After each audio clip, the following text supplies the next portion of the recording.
Welcome to Contemporary Black Voices, where we discuss the most pressing issues in the Black community. And so, my name is Caleb, and with me I have my illustrious seatmate, Dr. Sharon Michael Chadwell. We have Professor Fred Williams, author, professor, and we have my buddy Chris Dawkins, entrepreneur and community activist. And so today's show, I do want to give a shout out to the man behind the scenes, our technical wizard, the guy who makes all this possible, and so many other things in the community possible. And so we want to give a shout out to Carl Booker. And so today's show, we're going to be talking about what's been going on in Africa, which there's been a lot of chatter about what's been going on, a lot of misunderstanding. And so there's been a series of coups d'etats that have occurred. And so you may have caught some of that on the news. Some of you may not have, because there seems to be a little bit of a news blackout as far as television goes. So you may have caught it on news on the internet. And so you have recently the country of Niger that has declared a coup and asked to kick France out of the country. You recently, just maybe about 3-4 days ago, you had a coup in the African nation of Gabon, and they too have asked for the French to leave. And so, yeah, thank you, Carl, for that map. And so you also have, if you look at the map that we're displaying right now, Niger is the country that's in the dark blue, and Gabon is the one to the south of that in the dark blue. Chad is just to the right of Niger. It's in light blue. And then if you go to the left of the dark blue, you have Mali.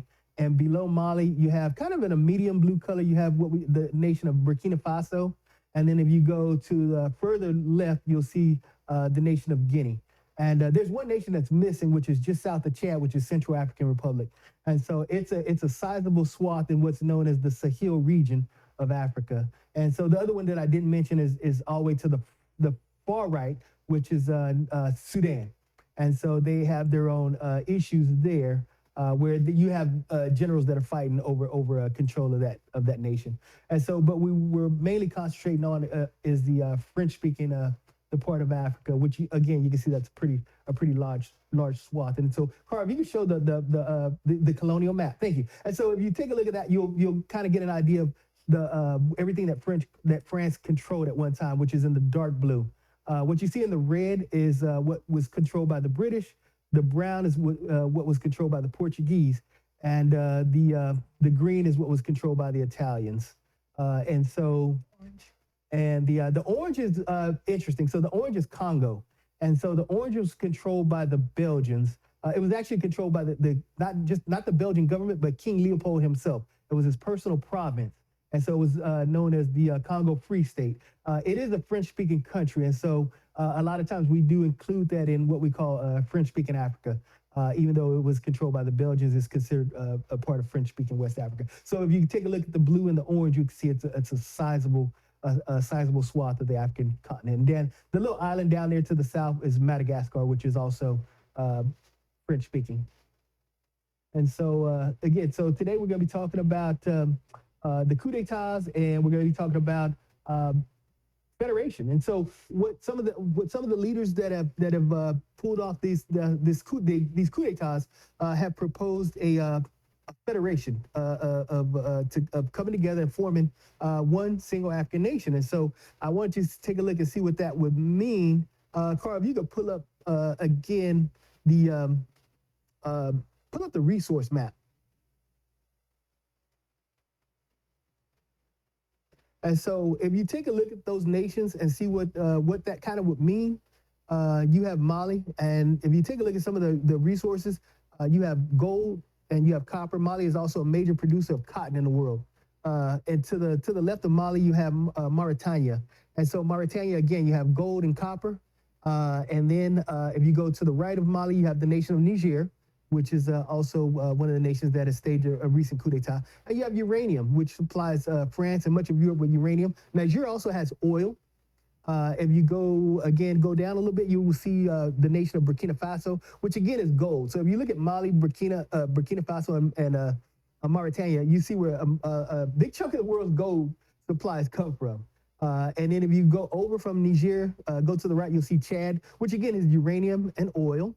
If you go down to the nation of Gabon, which recently staged their coup, you have plenty of oil.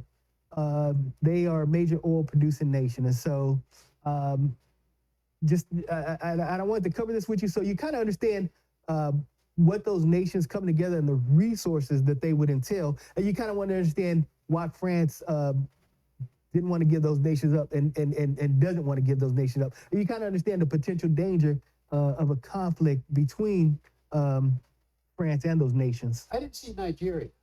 Well, Nigeria it's on there, but it's a major oil producing nation, a major gas producing nation, just below Niger, and of course they are not involved in it. The president of Nigeria is President Tinubu, and so he's also the chair of ECOWAS, and so he is kind of leading ECOWAS to perform an intervention into Niger, which could spark a wider conflict. Close to Niger? Nigeria is just to the south. They share a border. Okay. Can you tell folks what ECOWAS is? And so, yeah, so if you look at ECOWAS, if you could bring any of those maps back, yeah. So ECOWAS constitutes, it's the Economic Community of West Africa. And so it pretty much, ECOWAS spans from Chad all the way to the left until you get to Mauritania, and it goes all the way down to the Gulf. And so it includes all those nations: Mauritania, Burkina Faso, Guinea, Sierra Leone, Liberia, the Ivory Coast, which is Côte d'Ivoire. You have Ghana. You have Cameroon, Chad. Those are all pretty, and of course Nigeria. So those are the nations that constitute pretty much ECOWAS. And so again, and Carl, there's a. If you could bring up, I just want to, just for reference, if you could bring up the map so I could show the size of the U.S. interposed onto Africa. And so if you look at the nations that staged the coup d'etat, those French-speaking nations, and you look at the size of the United States on those nations, and so again, you have Mali, and even Mali is kind of sticking out. You don't get all of Mali into that. And you have, of course, Guinea, which is on the bottom, which is sticking out. So Guinea is not all the way in there. But you have Burkina Faso, you have Niger, you have Chad, and of course, down at the bottom, you have Gabon. And so it's a pretty sizable swath. And so if those nations have their way and they are able to come together and form a federation, you also include Chad and Mauritania in that federation, that French-speaking federation, it would constitute a nation larger than the United States of America. And so that's kind of how important that is. That is a massive nation with massive amount of resources: gold, oil, copper, cotton, natural gas, just an immense amount of resources, a large population, and so it would be a significant issue if those nations were to form some kind of unified entity. And so, again, we're going to just talk about that and talk about how the young leaders who are coming together and overthrowing the older leaders and taking control of their resources. They're kicking France out. They're nationalizing a lot of resources. They're redoing a lot of the foreign contracts. And so it's a major issue that's going on that a lot of the Western media, if you turn on CNN, if you turn on MSNBC or Fox News, you will not catch what's going on that. And so we're here to bring that to you and talk about it. So with that said, let's open the discussion. I want to ask one question. When you had the map up, you showed Saudi Arabia and some other folks, but they're actually a part of the African continent, but you didn't show them a part of the African continent. Well, I mean, if you could bring up any of those maps for me, Carl. So they're not really. So if you see, if you take a look at the map and you go up and you see Egypt in the red, right, in the far right corner, right, and so that pretty much constitutes the African continent. That was the what's in gray, the large chunk, Saudi Arabia and those other nations. They consider that Southwest Asia. The Arabian Peninsula would really. But don't they only say that because they don't want to consider it as Africa? Historically, there have been historic maps that do consider that a part of Africa. There's been African conquest and rule over those areas, particularly Yemen. You had Ethiopia that once controlled a lot of the southern Arabian Peninsula. You had Egypt that really conquered everything all the way across to Iran at one time. As we move into our conversation, how does Saudi Arabia and some of those other countries that are very close, what they would call the Middle East, that are actually part of Africa, how do they participate or not participate in what you're going to show us or what you've shown us. Okay. Well, I mean, I think you have those nations. They have their own.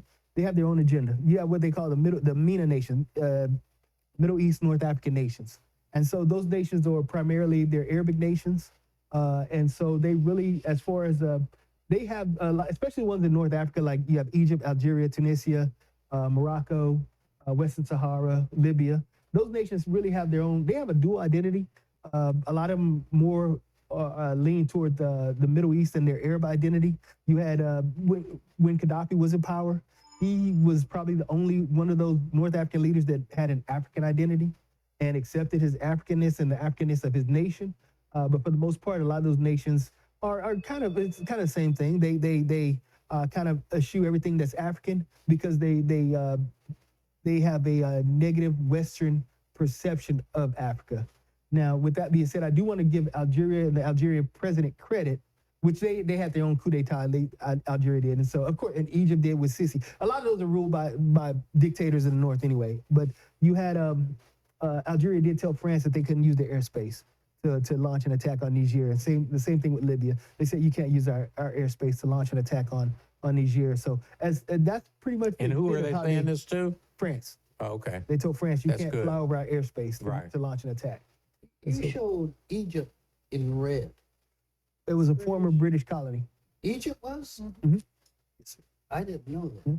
Egypt, the Sudan, and pretty much all the way down. And so that's what's leading to a lot of the conflict today. Because if you look at that, the British made a deal with Egypt, granting them water rights over the Nile.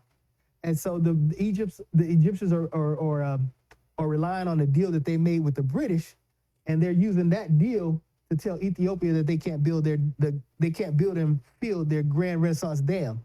And Ethiopia is telling them to go to heck because that's not our deal. That's a deal you made with the British about a river that you don't own, because I want to say 80% of the river originates from Ethiopia, and the Egyptians are telling them you can't put a dam on the river that 80% of originates in your country. So that's kind of what's going on there. So there's a lot of legacy colonial issues that are still going on over there.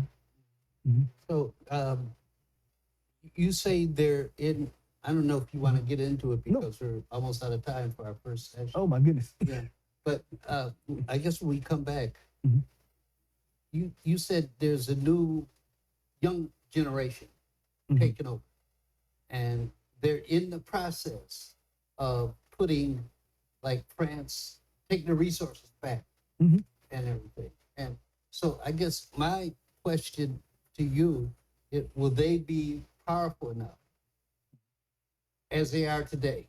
They haven't formed that unity yet.